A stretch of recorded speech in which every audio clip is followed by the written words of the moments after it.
कृष्णा राधे राधे। आप सभी का हमारे YouTube चैनल भक्ति स्टेटस में स्वागत है। आप सभी भक्तजनों का दिन शुभ और मंगलमय हो। आज हम करेंगे पुरुषोत्तम पौष मास का 15वां अध्याय। श्री नारायण बोले, नारद सुदेव शर्मा ब्राह्मण हाथ जोड़कर गदगद स्वर से भगत वत्सल श्री कृष्ण देव की स्तुति करता हुआ बोला, हे देव, हे देवेश, हे त्रिलोक्य को अभय देने वाले, हे प्रभु, आपको नमस्कार है। हे सर्व ईश्वर, आपको नमस्कार है। मैं आपकी शरण में आया हूँ। हे परमेश्वर, हे शरणागत वत्सल, मेरी रक्षा करो। हे जगत के समस्त प्राणियों से नमस्कार किए जाने वाले, हे शरण में आए हुए लोगों के भय का नाश करने वाले, आपको नमस्कार है। आप जय के स्वरूप हो, जय के देने वाले हो, जय के मालिक हो, जय के कारण हो, विश्व के आधार हो, विश्व के एक रक्षक हो, दिव्य हो, विश्वों के स्थान हो, फलों के बीज हो, फलों के आधार हो, विश्व में स्थित हो, विश्व के कारण हो, फलों के मूल हो, फलों के देने वाले हो, तेज स्वरूप हो, तेज के दाता हो, सब तेजस्वियों में श्रेष्ठ हो, कृष्ण हो, विष्णु हो, वासुदेव अथवा दीन वत्सल हो, ऐसे आपको मैं नमस्कार करता हूँ। हे जगत प्रभु, आपकी स्तुति करने में ब्रह्मा आदि देवता भी समर्थ नहीं है। हे जनार्दन, मैं तो अल्प बुद्धि वाला मंद मनुष्य हूँ, किस तरह स्तुति करने में समर्थ हो सकता हूँ। अत्यंत दुखी दिन अपने भक्त की आप कैसे उपेक्षा करते हो। हे प्रभु, क्या आज संसार में मैं आपकी लोक बंधुता नष्ट हो गई है। वाल्मीकि ऋषि बोले, सुदेव शर्मा ब्राह्मण इस प्रकार विष्णु भगवान की स्तुति कर हरि के सामने खड़ा हो गया। हरि भगवान उनके वचन सुनकर मेघ के समान गंभीर वचन से बोले। श्री हरि बोले, हे वत्स, तुमने जो तप किया वह बहुत अच्छी तरह से किया।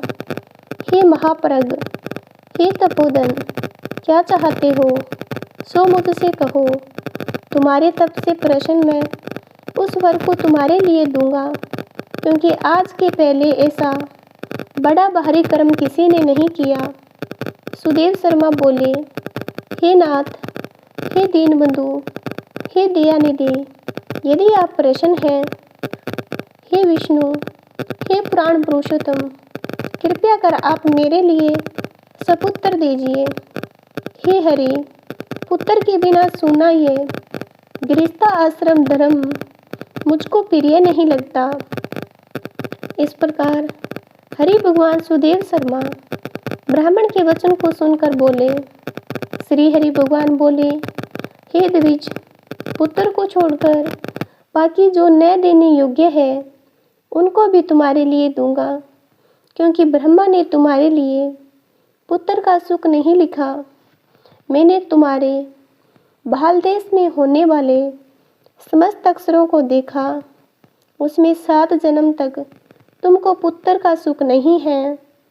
इस प्रकार वज्र पहाड़ के समान निष्ठुर हरि भगवान के वचन को सुनकर जड़ के कट जाने से वृक्ष के समान वह सुदेव शर्मा ब्राह्मण पृथ्वी तल पर गिर गया।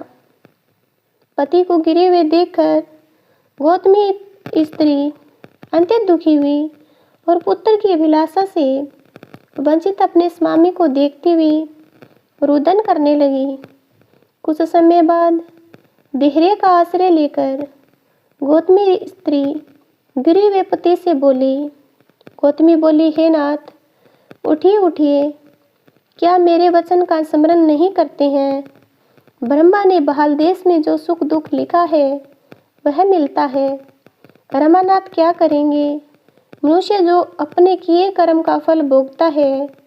अभागी पुरुष का उद्योग मरना आसन पुरुष को औषध देने के समान निष्फल हो जाता है।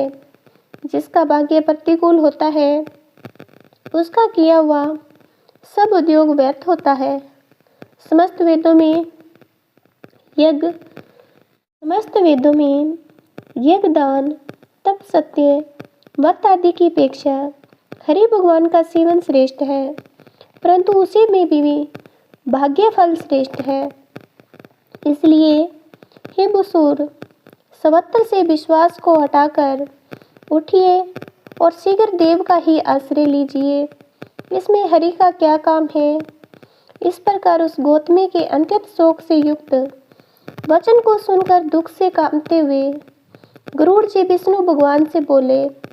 गरुड़ जी बोले, हे हरि, शोक रूपी समुद्र में डूबी हुई ब्राह्मणी को उसी तरह नेत्र से गिरते हुए असुरधारा से व्याकुल ब्राह्मण को देखकर, हे दीनबंधु, हे दया सिद्धो, हे भक्तों के लिए अभय देने वाले, हे प्रभु, भक्तों के दुख को नहीं सहने वाले, आपकी आज ये दया कहाँ चली गई। आहो, आप वेद और ब्राह्मण की रक्षा करने वाले साक्षात विष्णु हो। इस समय आपका धर्म कहाँ गया। अपने भक्त को देने के लिए 4 प्रकार की मुक्ति आपके हाथ में स्थित कहाँ गई। फिर भी अपने भक्त उत्तम भक्ति को छोड़कर चतुर्वेदी मुक्ति की इच्छा नहीं करते। उनके सामने 8 सिद्धियां दासी के समान स्थित रहती है। आपके आराधन का महामत्यम सब जगह सुना है। तब इस ब्राह्मण के पुत्र की इच्छा आज पूर्ण करने में आपको क्या परिश्रम है। हाथी दान करने वाले पुरुष को अंकुश दान करने में क्या परिश्रम है। अब आज से कोई भी आपके चरण कमल की सेवा नहीं करेगा। जो पुरुष भाग्य में होता है वही निश्चय रूप से प्राप्त होता है। इस बात की प्रथा आज से संसार में चल पड़ी और आपकी भक्ति रसातल को चली गई और लुप्त हो गई। हे नाथ, आप करने तथा न करने में स्वतंत्र है। यह आपका स्मृत्य आज वह स्मृत्य इस ब्राह्मण को पुत्र प्रदान न करने से नष्ट होता है। इसलिए आप इस ब्राह्मण के लिए अवश्य एक पुत्र प्रदान कीजिए। सुदामा ब्राह्मण ने आपकी आराधना कर उत्तम वैभव को प्राप्त किया। आपकी कृपा से सांदीपनी गुरु ने मृत पुत्र को प्राप्त किया। इन कारणों से पुत्र की लालसा करने वाले दोनों स्त्री पुरुष आपकी शरण में आए हैं। श्री नारायण बोले। इस प्रकार विष्णु भगवान अमृत के समान गरुड़ के वचन को सुनकर गरुड़ जी से बोले, हे पक्षीवर, हे वन्य, इस ब्राह्मण की अभिलाषित एक पुत्र शीघ्र दीजिए। इस प्रकार अपने अनुकूल हरि भगवान के वचन को सुनकर गरुड़ जी ने अत्यंत प्रसन्नचित्त होकर उस पृथ्वी के देवता दुखित ब्राह्मण के लिए अनुरूप सुंदर पुत्र को जल्दी से दिया। आगे इस अध्याय में क्या हुआ, आगे वाले अध्याय में करेंगे। पुरुषोत्तम मास का 15वां अध्याय यहीं पर समाप्त होता है। अगर अच्छा लगा है तो एक प्यारा सा कमेंट जरूर करना।